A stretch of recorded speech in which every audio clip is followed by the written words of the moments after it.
മധ്യഭാഗം കൊണ്ട് വാഗ്ദേവിയെ കണക്കാക്കുക, വിദ്യാഭ്യാസം കണക്കാക്കുക, വാക് സംബന്ധമായിട്ടുള്ള എല്ലാ കാര്യങ്ങളും കണക്കാക്കുക. ജ്യേഷ്ഠഭഗവതിയുടെ കാര്യം, ദാരിദ്ര്യം, ദുഃഖങ്ങൾ, മറ്റു ദുരിതങ്ങൾ, ഇതൊക്കെ ചിന്തിക്കാൻ എടുക്കും. അവരെ കൊണ്ട് ആ പ്രേരിപ്പിക്കുന്നത് എന്താണ്? ഇത്ര വെറ്റില തരാൻ പ്രേരിപ്പിക്കുന്നത് എന്താണ്? എങ്ങനത്തെ വെറ്റില തരാനാണ് പ്രേരിപ്പിക്കുന്നത്? അതൊക്കെ ആ ദൈവികമായിട്ടുള്ള. എല്ലാവർക്കും നമസ്തേ.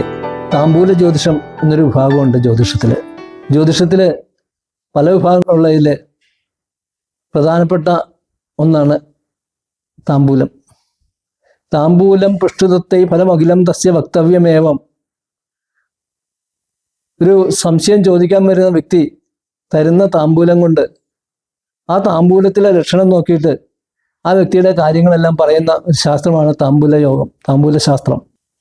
ദൈവജ്ഞനെ കണ്ട് സംശയം ചോദിക്കാനായിട്ട് വരുന്ന ആ വ്യക്തി കൊടുക്കുന്ന വെറ്റില അത് പരിശോധിച്ച് അതിൻ്റെ എണ്ണവും വണ്ണവും അതിൻ്റെ പ്രകൃതവും എല്ലാം പരിശോധിച്ച് ആ വ്യക്തിയുടെ ഫലം പറയുന്ന ശാസ്ത്രമാണ് താമ്പൂല ജ്യോതിഷം. എനിക്ക് ജ്യോതിഷ വിഭാഗത്തിൽ ഏറ്റവും ഇഷ്ടപ്പെട്ട ഒരു വിഭാഗമാണ് താമ്പൂല ജ്യോതിഷം. താമ്പൂലം തരുന്ന താമ്പൂലത്തിൻ്റെ എണ്ണം നോക്കിയിട്ട് അതിൽ നിന്ന് ഗ്രഹത്തിനെ കണ്ടെത്തുന്നു. താമ്പൂല ഗ്രഹം ഏതാണെന്ന് കണ്ടെത്തുന്നു. ആ ഗ്രഹത്തിൻ്റെ സ്വാധീനം ഏത് രാശിയിലാണോ കൂടുതൽ, ഏത് രാശിയിലാണോ ആ ഗ്രഹം നിൽക്കുന്നത്, അതൊക്കെ നോക്കിയിട്ട് താമ്പൂല രാശി നിശ്ചയിക്കും. ആ താമ്പൂല രാശി നോക്കി രാശിഫലം പറയുന്ന പ്രകൃതമാണ് അതിൽ. അത് ആ രാശി മാത്രം നോക്കിയിട്ടല്ല പറയുന്നത്. ആ താമ്പൂലത്തിൽ, ആ തന്നിരിക്കുന്ന താമ്പൂലത്തിൽ ചില അടയാളങ്ങളൊക്കെ കാണിച്ചിരിക്കും. അത് അവർ മനഃപൂർവ്വം നല്ല വിത്തിൽ നോക്കി എടുത്തുകൊണ്ട് വന്നാലും ശരി, അതിൽ കാണിക്കേണ്ട അടയാളങ്ങൾ അതിൽ കണ്ടിരിക്കും. അതിൽ കീറലോ ഒക്കെ ഒഴിവാക്കി ചിലപ്പോൾ കൊണ്ടുവരും. എന്നാലും അതിലൊരു ഉറുമ്പെങ്കിലും കയറിയെന്ന് നമുക്ക് ഫലപ്രവചനത്തിന് മാർഗം ഉണ്ടാക്കി തരും. ആ താമ്പൂലത്തിൽ കാണുന്ന അടയാളങ്ങൾ അത് എന്തൊക്കെയാണെന്ന് പരിശോധിക്കലാണ് ദൈവജ്ഞൻ്റെ ചുമതല. ദൈവജ്ഞനെ സംബന്ധിച്ച് പ്രകൃതി തരുന്ന എല്ലാ നിയോഗങ്ങളും നിമിത്തങ്ങളും എല്ലാം ശാസ്ത്രമാണ്. ഭഗവാൻ അറിയാതെ ഒരു ചലനവും ഭൂമിയിൽ ഉണ്ടാവുന്നില്ല. അവരെ കൊണ്ട് ആ പ്രേരിപ്പിക്കുന്നത് എന്താണ്? ഇത്ര വെറ്റില തരാൻ പ്രേരിപ്പിക്കുന്നത് എന്താണ്? എങ്ങനത്തെ വെറ്റില തരാനാണ് പ്രേരിപ്പിക്കുന്നത്? അതൊക്കെ ആ ദൈവികമായിട്ടുള്ള ചൈതന്യ വിശേഷത്തിൻ്റെ പ്രകൃതമാണ്.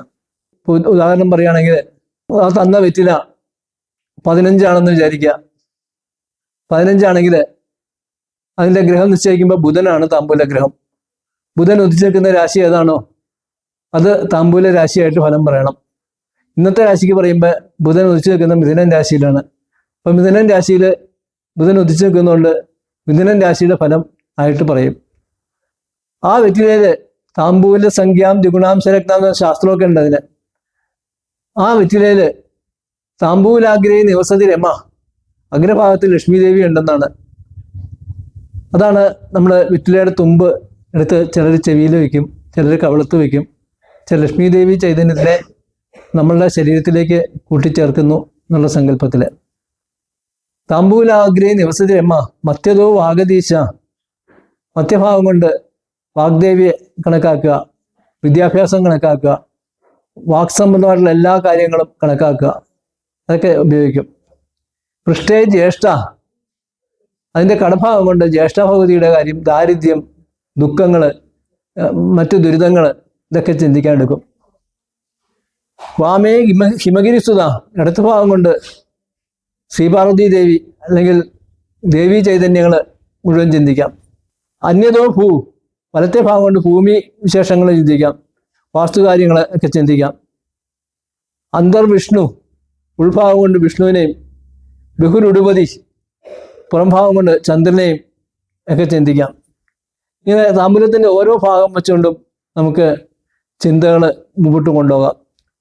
ശങ്കരാചൗച കോണെ, ഒരു കോർണർ കൊണ്ട് ശ്രീപരമേശ്വരനെയും മറ്റൊരു കോർണർ കൊണ്ട് അജൻ എന്ന് പറയുന്ന ബ്രഹ്മാവിനെയും ചിന്തിക്കാം.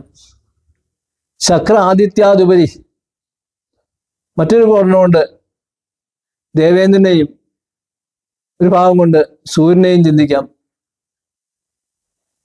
സർവതോ നാഗവല്ലി, എല്ലാ കാര്യങ്ങളും ഈ വെറ്റില കൊണ്ട് നമുക്ക് ചിന്തിക്കാൻ കഴിയും. ഇതാണ് താമ്പൂല ജ്യോതിഷത്തിന്റെ ശാസ്ത്രം. ആ ഗ്രഹത്തിന്റെ ബലമനുസരിച്ച് നമുക്ക് പറയാം. ബുധന്റെ ഉദാഹരണം പറഞ്ഞു. ബുധന് ബലമില്ലാന്നുണ്ടെങ്കിൽ ആ വ്യക്തിക്ക് വിദ്യാഭ്യാസമായിട്ടുള്ള പരാജയങ്ങളും ഒക്കെ ഉണ്ടാകും. അതേപോലെ ശാരീരിക പ്രശ്നങ്ങൾ ബുധനെ കൊണ്ട് പറയാൻ പറ്റും ആരോടും അതാണ് എന്നുള്ളതുകൊണ്ട്. ആ ബുധൻ ബലവാനാണെങ്കിൽ ഉന്നത വിദ്യാഭ്യാസത്തിന്റെ കാര്യങ്ങൾ പറയാം. അതേപോലെ വാക്സാമർത്ഥ്യം കൊണ്ടുള്ള വിജയം പറയാൻ കഴിയും. ഇങ്ങനെ ഓരോ വീട്ടിലേക്കും അതിൻ്റെതായിട്ടുള്ള ശാസ്ത്രം വെച്ചുകൊണ്ട് നമുക്ക് പറയാം. ദുഃഖായ ഭാനുരുദ്ധ, സൂര്യനാണ് താമ്പൂല ഗ്രഹമാണെങ്കിൽ ദുഃഖത്തിനായിക്കൊണ്ടെന്നും, സുഖകൃത് ശശാങ്ക, ചന്ദ്രനാണെങ്കിൽ സുഖത്തിനായിക്കൊണ്ടെന്നും, സുഖം ഉണ്ടാക്കി കൊടുക്കുന്നതെന്നും ഒക്കെ ചിന്തിക്കാനുള്ള വകുപ്പ് ഇതിനകത്തുണ്ട്. കബഡി ജ്യോതിഷവും താമ്പൂല ജ്യോതിഷവും തമ്മിൽ എന്താണ് വ്യത്യാസം എന്ന് ചിന്തിച്ചാൽ, രണ്ടും ഫലപ്രയോജനത്തിന് ഉപകാരപ്രദമാണ്. എന്നാൽ കബഡി പ്രശ്നത്തില് കബഡി ആ ദൈവജ്ഞൻ തന്നെ ജപിച്ച് എടുക്കുന്നതാണ്. താമ്പൂല പ്രശ്നത്തില് ആ പ്രഷ്ടാവ്, സംശയം ചോദിക്കാൻ വരുന്ന വ്യക്തി ദൈവിക പ്രേരണ അനുസരിച്ച് സമർപ്പിക്കുന്ന വെറ്റില നോക്കിയിട്ടാണ് നമ്മൾ ഫലം പറയുന്നത്. ആ വ്യത്യാസം ഒക്കെ തമ്മിലുണ്ട്. അറിയാൻ ആഗ്രഹിച്ചു വരുന്ന ആളുടെ ആഗ്രഹത്തിന് നിമിത്തമായിട്ട് നിയോഗമായിട്ട് വന്നിരിക്കുന്ന ആ ചൈതന്യം അത് അതിൽ പ്രകടമായിരിക്കും. അതാണ് താമ്പൂല ജ്യോതിഷത്തിന് മറ്റുള്ളതായിട്ടുള്ള വ്യത്യാസങ്ങളിൽ പ്രധാനം. പ്രഷ്ടാവ് തരുന്ന വെറ്റില, അതിൽ കാണുന്ന ലക്ഷണങ്ങൾ നോക്കിയിട്ടാണ് നമ്മൾ ഫലം പറയുന്നത്. അതിൽ കാണാത്ത വിഷയങ്ങൾ നമുക്ക് പറയേണ്ടി വരും. പ്രകൃതി കാണിച്ചു തരുന്ന നിയോഗങ്ങൾ, ആ സമയത്തുണ്ടാകുന്ന ചില ചൈതന്യ വിശേഷങ്ങൾ, ആ സമയത്ത് പ്രകൃതിക്കുണ്ടാകുന്ന ചില മാറ്റങ്ങൾ, അതെല്ലാം ദൈവികമായിട്ടുള്ള നിയോഗങ്ങളായിട്ട് തന്നെ കണക്കാക്കണം. നമ്മൾ ഒരാളുടെ താമ്പൂല പ്രശ്നം നോക്കിക്കൊണ്ടിരിക്കുന്ന സമയത്ത് അതിലെ വിറകും കൊണ്ട് ഒരാൾ പോകുന്നതായിട്ട് കണ്ടാൽ, ഇന്നത്തെ കാലത്ത് വിറകല്ല, അതിന് പകരം ഗ്യാസാണ് വയ്ക്കാം. ഗ്യാസ് സിലിണ്ടറുമായിട്ട് ആരെങ്കിലും പോകുന്ന കണ്ടാൽ അഗ്നിയുടെ ദോഷം അവിടെ ഉണ്ടാകും എന്ന് മനസ്സിലാക്കണം. അതൊരു നാശത്തിന്റെ ലക്ഷണമാണ് കാണിക്കുക. അതേപോലെ ആ സമയത്ത് ഉണ്ടാകുന്ന പ്രകൃതി കാണിച്ചു തരുന്ന നിയോഗങ്ങളും നിമിത്തങ്ങളും എല്ലാം ഇതിൽ ഘടിപ്പിച്ച് പറയണം നമ്മളെപ്പോഴും. അത് എല്ലാ പ്രശ്നത്തിലും അങ്ങനെ തന്നെയാണ്.